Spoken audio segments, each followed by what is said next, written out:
Hi everyone. I thought I'd write a little tribute to my old friend Robin Peter Simpson, known to all of us as Rob. Now, this tribute is going to be in the form of telling you the story about our last great adventure together. I know that sounds like a strange thing to use as a tribute, but I think it'll give you an idea of his character, his love of the bush, his love of writing poetry and novels, and his determination, his perseverance to continue through some fairly bad adversity. I'm sorry, this is all a bit ad hoc, so I'm a bit clumsy. I haven't prepared this background talk. Now, I met Rob in 1977 when we first started orienteering, and Rob did so much for orienteering over the next decades that he was awarded an Order of Australia Medal for his services to orienteering and outdoor education. But I'm not going to talk about orienteering. I'd rather talk about his love of the bush and his love of poetry and writing novels. Rob loved this Toohey Forest so much. This was his favourite spot in Toohey Forest. Rob was the president of the Toohey Forest Protection Society for quite a few years. And he loved this forest so much that he had names for lots of the trees. There's one big old tree down the hill here, which Rob said was the tallest and oldest tree in the forest. I don't know if Rob gave it a name or not, but I decided to call it the patriarch of the forest. Now, as a tribute to Rob, who was the patriarch of our Toohey Forest Orienteering Club. And my good friend Jeff, who was also a good friend of Rob, he organised this seat as a memorial to Rob with the Brisbane City Council. It took a couple of years of negotiation, but it finally got it done. Thanks very much BCC for finally installing it, and also thanks to Rob's son Scott Simpson, who had the plaque made for it, which I'll show you later. Now, Jeff organised an orienteering event to start and finish from this spot a little while ago, and Jeff's our resident mapping expert, so he made up a special map for the occasion. The best part about Jeff's courses were that he had all three courses visiting the old patriarch of the forest, and I looked. It was marked as a little green circle on the map, the only one. And I looked at this circle and I looked down at the description, the legend, expecting to see the usual distinctive tree in the legend, but it simply said the patriarch. And I was really chuffed when I saw that. That was a nice touch. Thanks, Jeff. Anyway, moving on. Rob also loved the Carnarvon Station and the Carnarvon National Park and the Carcamundi Park to the west of it.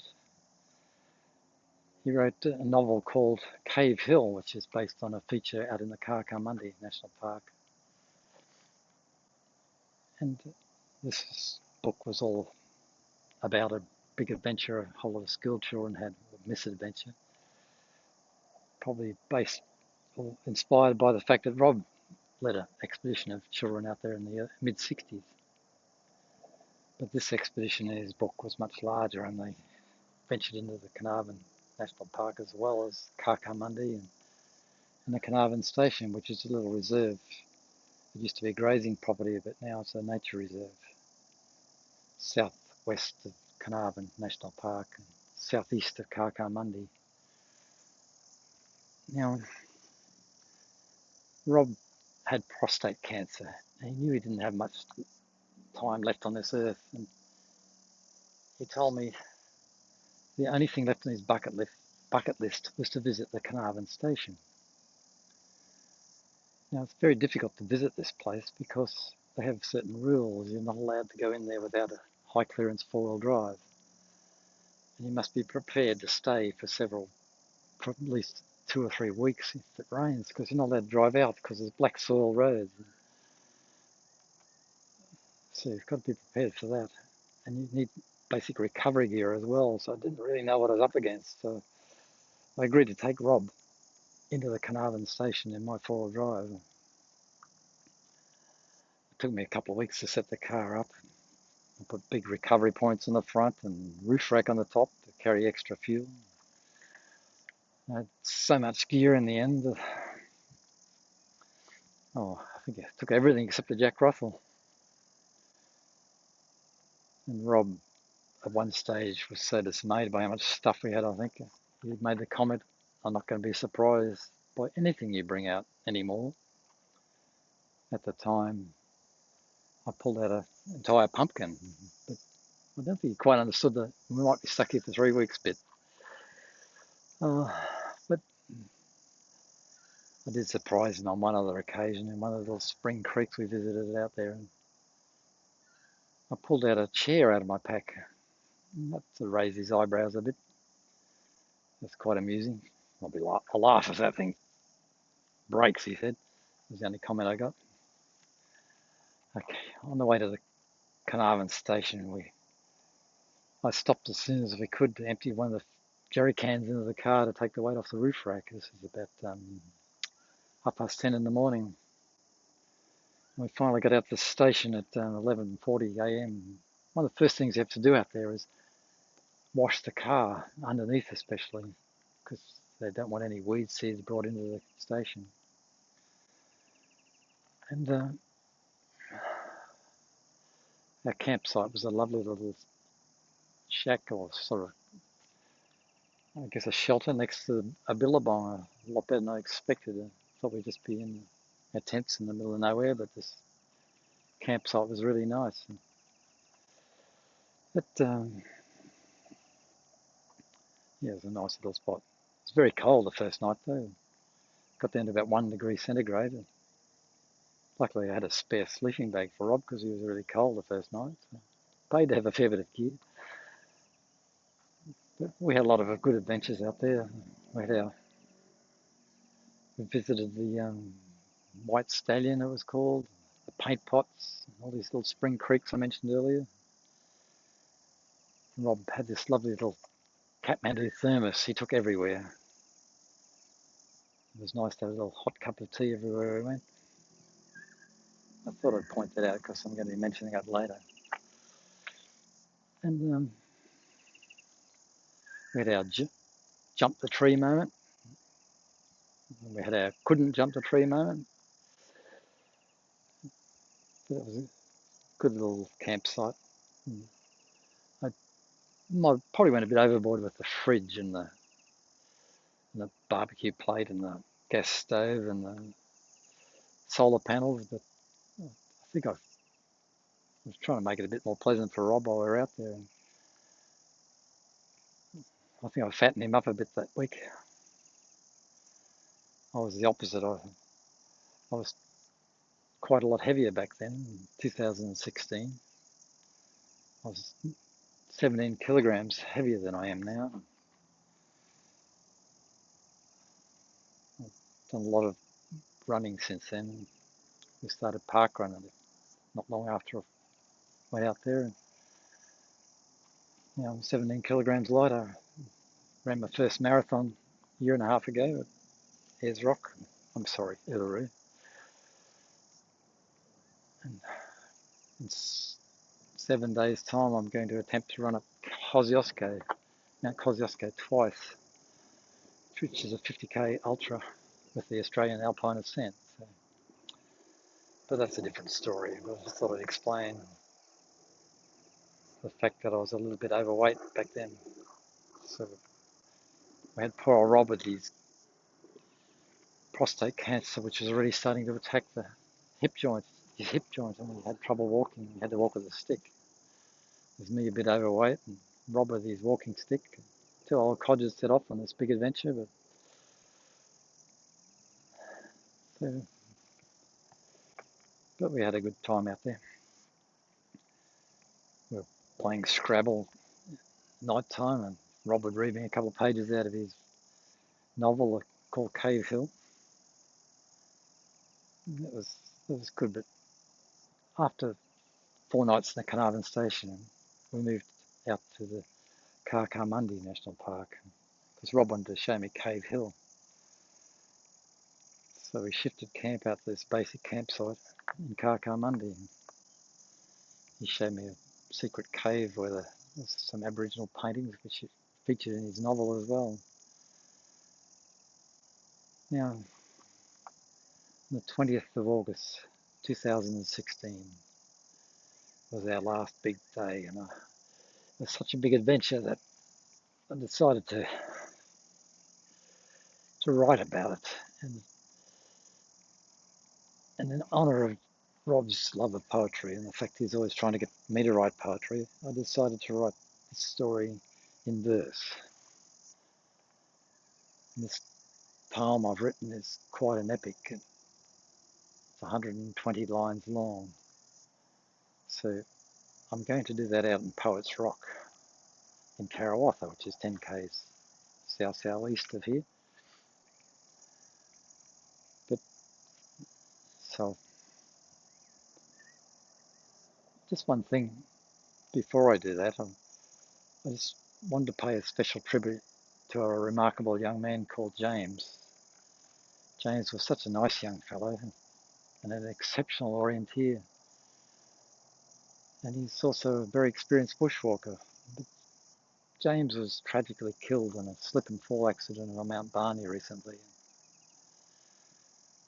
And one thing in my poem, I tell about something which nearly happened to me. And if you're close to James and you see this part of my poem, it will probably upset you. So if you do happen to watch it, I want you to put the phone face down, turn the volume down for at least a minute. When you hear me say the words, I stood near the edge, which I now lament. Otherwise, it will upset you. But if you do happen to see it, just realise that I might be guilty of over-dramatising what nearly happened to me a bit. And I also try to introduce a bit of humour with Rob's reaction to it. But what nearly happened to me has a very important role in my memory of that day, so I had to include it. So perhaps you'd like to go and make a hot cup of tea and a cut lunch, because this could take a while. It's taking about 15 minutes to get through this poem. But first I want to teleport myself out to Poets Rock. See you out there.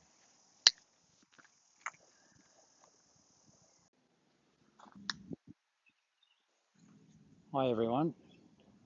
I'm afraid I teleported myself a little bit further than Poets Rock.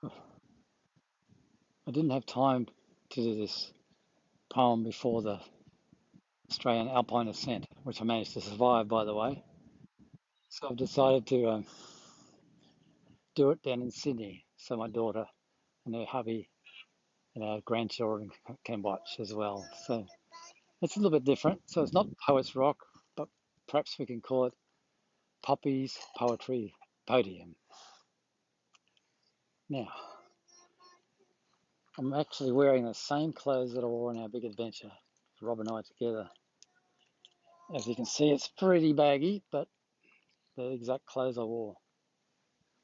Same hat. I know it looks really dorky, but it keeps the sun and rain off me really well. This is actually Rob's hat that he wore on the adventure as well. I decided to bring it along as his representative. But first, there's a couple of things I want to show you before I start. I'll just sit Rob down there. I thought you might like to see the chair I spoke about. It's raised Rob's eyebrows quite a bit. Oh, sorry, that's not it. my granddaughter's teddy. Whoa. Sorry about that. Here's a chair. That's all it is. We gave Rob a bit of a surprise. Here's one I've prepared earlier, so you can see what it looks like, just for fun. I'll give that to my family.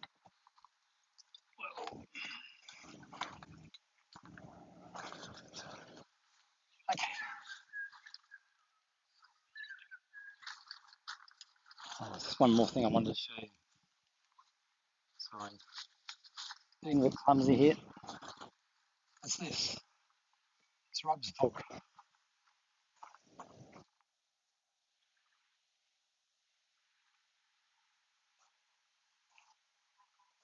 This has got a map on it which shows where we were. It's a pretty rough map. It's a little bit stylized for the fiction. This was our campsite in Karkamundi, and we drove out here to the main access road. This access road actually goes right down past Mount Mululong and Cave Hill. But Rob, I didn't quite know what he had in mind. He decided to explore South Yarraman Hill first, up here. I didn't take much water with me. I think it was just a little jolly up here, but as things turned out, it was quite a much larger adventure than that. So that's Cave Hill, Rob's book. That's one thing I might do before I start. As I said, I'm just going to read a couple of lines out of this book. It's actually written by one of his fictitious characters, but I think it sums up Rob's feeling for the Carnarvon Gorge area really well. He says, "The Carnarvon country compels me. It lures me in. It is a compass needle in my heart." That's pretty cool. That's how Rob feels, I'm sure.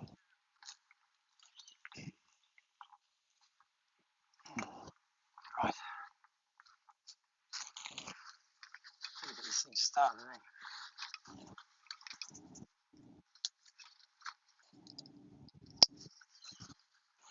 Right. It's the same pack I wore on that day as well. 20th of August 2016, we set off. We drove out to the main access road, as I said, close to this little hill called South Yarraman Hill. And the big adventure started. As I said earlier, in honour of Rob's love of poetry, I'm going to try and do this in verse.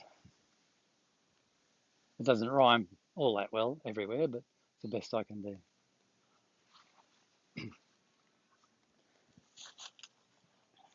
Might just have a drink of water before I start.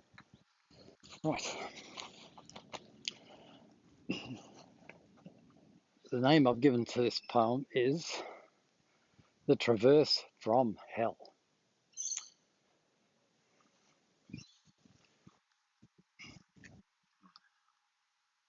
Through thicket and thin, we started to meander, two old codgers with delusions of grandeur. We climbed up to the summit of South Yarraman Hill, where the view from the top was really quite a thrill. Now, we only had a basic map in Rob's little guidebook. He said, "Let's go to Cave Hill. Here, come and have a look. It's just an easy traverse across the top of these creeks. It'll be just a doddle, as we'll avoid all the peaks."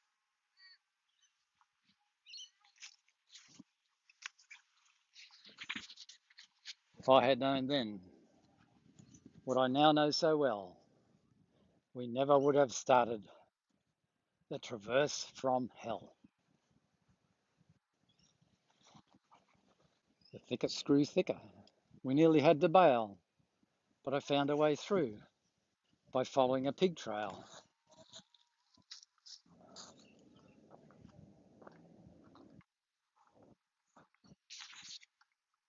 We soon arrived at the point we should abandon. confronted with a ravine like the Grand Canyon. Now, Rob and I suffered from this strange disease. Old orienteers especially can catch it with ease. When we least expect it, it's likely to smite us. This strange affliction is called press-on-itis. So we pressed on all day, but in a very slow way. Poor old Rob with his gimpy gait. Me and old has-been, a little overweight. Ravine after ridge after ravine after ridge. If only we had carried a portable bridge. Rob never once complained. He was such a brave old soul, limping along so slowly with the aid of his lecky pole.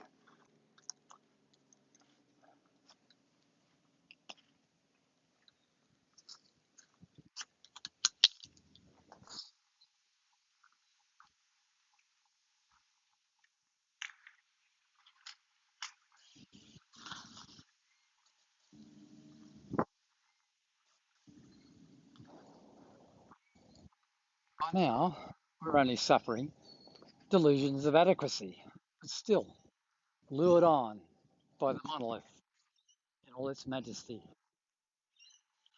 That's Mount Malulong, standing tall and proud, taunting us all day to say out loud, "Come on, you old codgers, don't be so morose. Just a couple more ravines. You're getting really close." But I was really starting to worry, as Rob just could not hurry. At the bottom of a canyon, I'd started to despair.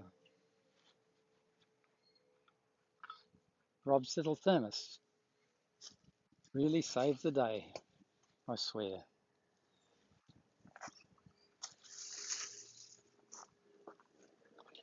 Just a hot cup of tea and some cheese on bread really helped to alleviate my feelings of dread. With much relief, after feeling so bereft, we finally arrived at the last great cleft. I was trying to find the easiest ascent. I stood near the edge, which I now lament. I climbed up for a view upon this great huge boulder, with Rob on the ground, just behind my right shoulder. Suddenly, the rock gave a shuddering spasm, and it slid towards the edge of the chasm.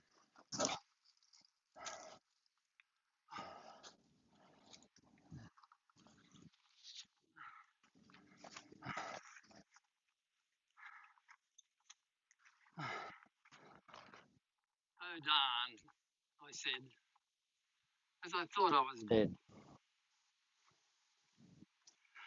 I knew I was in strife, but I leapt for my life. With a thunderous rumble and a resounding crash, finally, the murderous missile had done its dash. And as the echoes died down after that calamitous cacophony, I looked up at Rob, expecting a little bit of sympathy.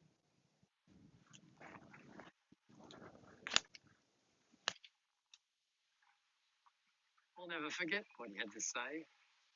It still chokes me up to this very day.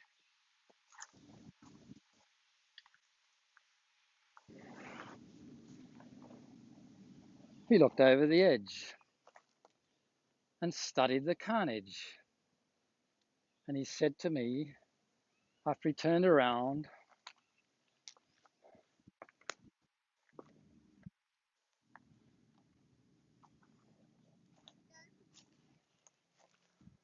"I think we'd better find a different way down."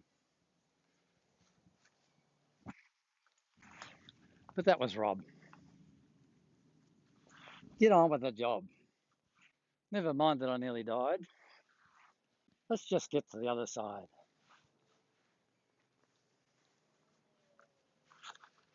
He would have been in trouble if I were lost in the abyss, as our emergency beacon, the EPIRB, was in this, our only form of communication, with no coverage for our phones. Would have been all mixed up with all the sticks and stones. Sorry, Rob.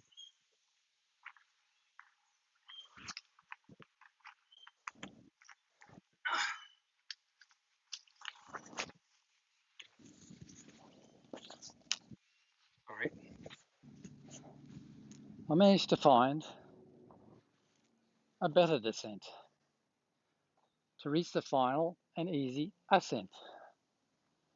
At last, a ridge in the direction we needed to go. Now our progress was nowhere near as slow. At last upon the saddle, and what a magnificent sight. Malulong on the left, Cave Hill on the right. Two of Rob's most favourite places on our planet. The best views on our walk since the moment we began it. But now the quandary. So which way should we go? But our water and energy were so dangerously low. So straight ahead, of course. We had no other choice. We were both so very thirsty. We almost had no voice. The descent was very easy, just a long and gentle slope. Why didn't we come up this way? But now too late to mope. At last upon the road, just 5 k's to the car. Seemingly so close, but it felt so very far. One sip of water for the road, and then it was all finished. So tired and dehydrated. Our reserves were all diminished. The car and cartridge beckoned. They were getting very near. I didn't realise I could obsess so much over a can of ginger beer.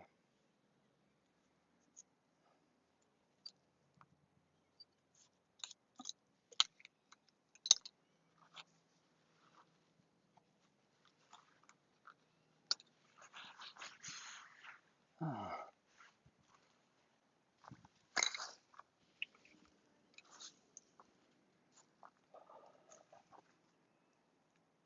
Hmm.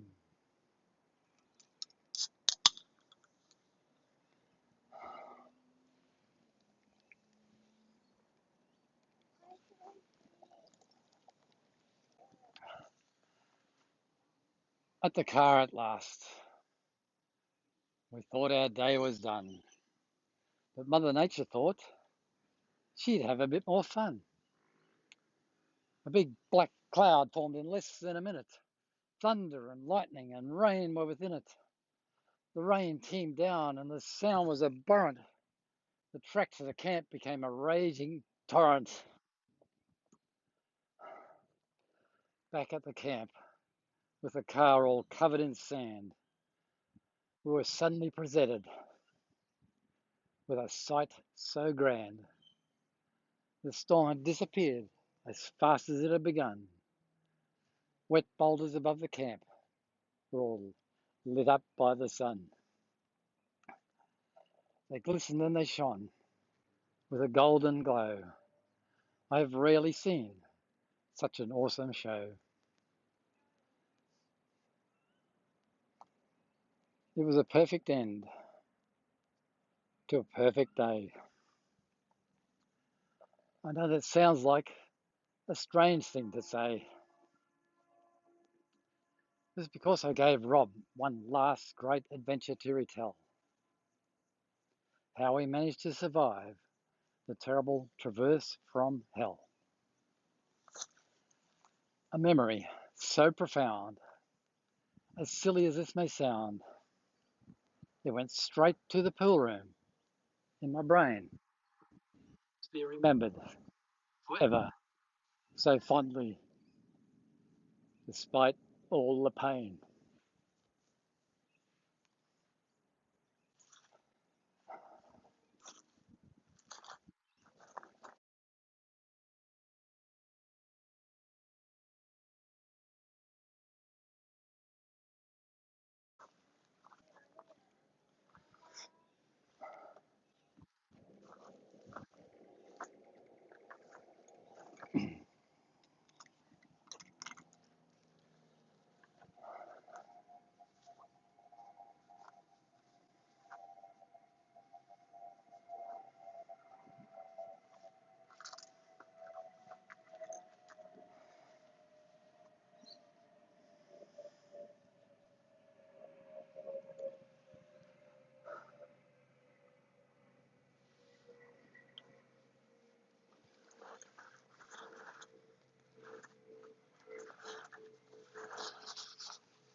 Three years later, we had a great sequel, a special adventure, which has had no equal. My good friend Jeff and I went back with Rob to return to those mountains, to finish the job. Jeff and I were there on a very special quest, as Rob was very particular about his places of eternal rest. I'm just so proud we managed to honour his last request.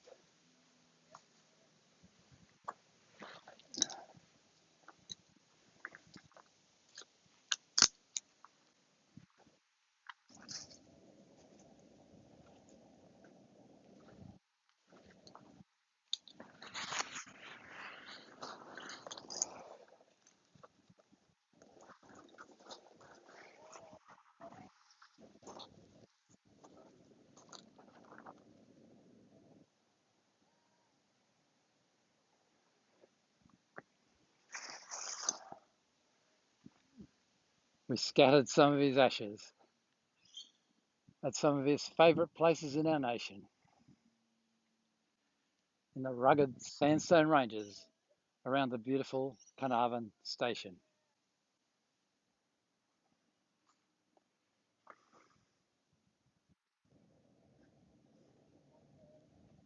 Rest in peace, old friend.